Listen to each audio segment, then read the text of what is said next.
Well, hey, morning all. Crying out loud, I thought I'd stop doing these. But all this latest crap over Greater Manchester Police deserves a mention, doesn't it? Being an ex, you know, couldn't resist it. Well, what's happened is lately I've been updated on my social media by a young man called Aston Greenwood. He's in the Sale Sharks Academy. He plays rugby for Davenport, that's Stockport now, and is an excellent young man. And he knows all about social media. So he's got me all tied in with Facebook, Twitter, Instagram, you name it. He's got me there, and it's all flying about between one and another. And I'm suddenly getting new followers. So for those of you that don't know, I tend to be a police whistleblower. I have published 4 books, 3 of them my life story, sort of. Had to tidy a few loose ends up therein. But anyway, done that, and there you can see them.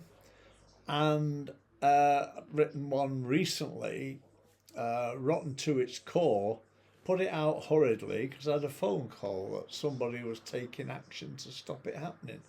But I think that was bogus, but frightened me to death, so I published it, and there are a few warts and all.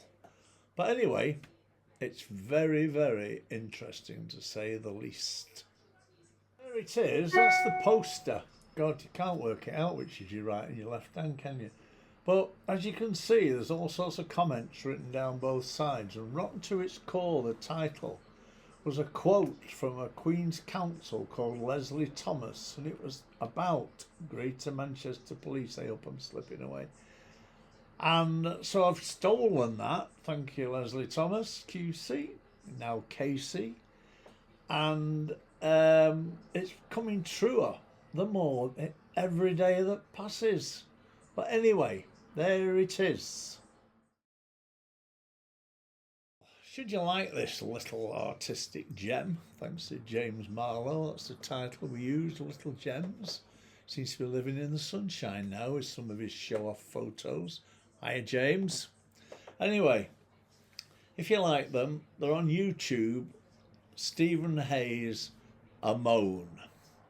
Now, what I did, I wrote a poem about being unemployed and old, and despite what Cameron was saying, you couldn't get a job anywhere.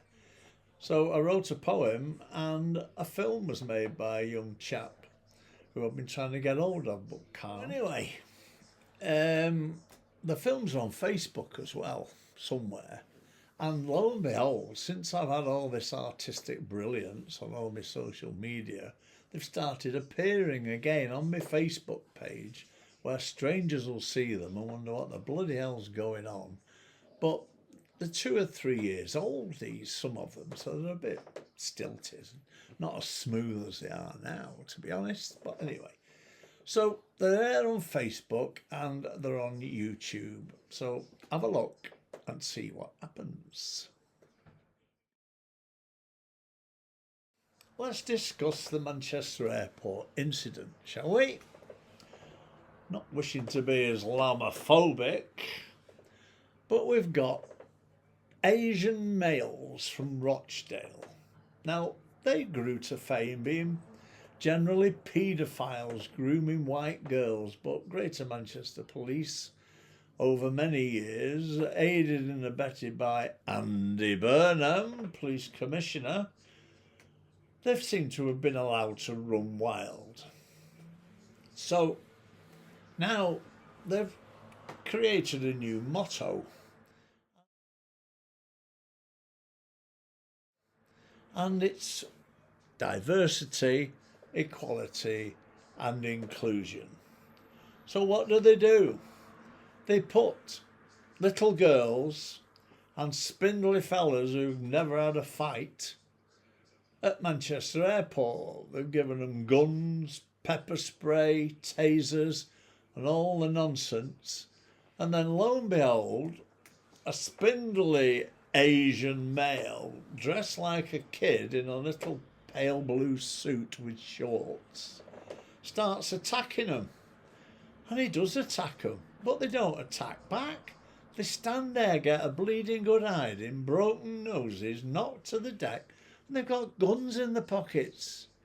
They could have taken a gun. Two of them were nearly unconscious. So what happens? One of them gets up, goes berserk, stamps on the bloody head of one of them. So now, obviously, he's claiming all sorts of brain damage and all this. But his solicitor, now having seen the truth that they started it, he sort of dropped out. Bloody nutcase from Birmingham driving round in a Ferrari. So once he realises he's not going to make anything other than look a twat, he's given up. So there we go. That's the position we're in. But lo and behold, one of these coppers that's already had a belting gets up and stamps all over the head of one of these. And he was filmed. Now there's your error. I've stamped on a few heads. Newton Street, Bootle Street, Didsbury. But never been filmed. So here I am. So it's not really wrong. It's just don't get caught. Well, in the police it is anyway. But it was a bit over the top, to be honest. But if there's a choice between the police and Islamophobia, I'm afraid I've got to go with the police on this one. So they're in the shit basically with it. So what do you expect? Well, you expect the Chief Constable to stand up and give you some support. You expect the Home Secretary to say, we'll have a look at it and decide. But what happens? Nothing. They only show half the film, which shows the police well out of order, kicking the living daylights out of this fella's head. But now, you see, they're going to the airport dress ready. And so they won't come to the same sort of damage anymore. They'll just look a bit bleeding daft walking through departures with an helmet on. But anyway, needs must. Can you imagine if somebody from Wilmslow or Newton Abbot decided to get themselves arrested at Manchester Airport, pissed up, abusing somebody, being Islamophobic or homophobic, and they get arrested? Would we all turn out and walk down the bloody streets parading about? Would we, bleeding hell? What primitive minds do they have?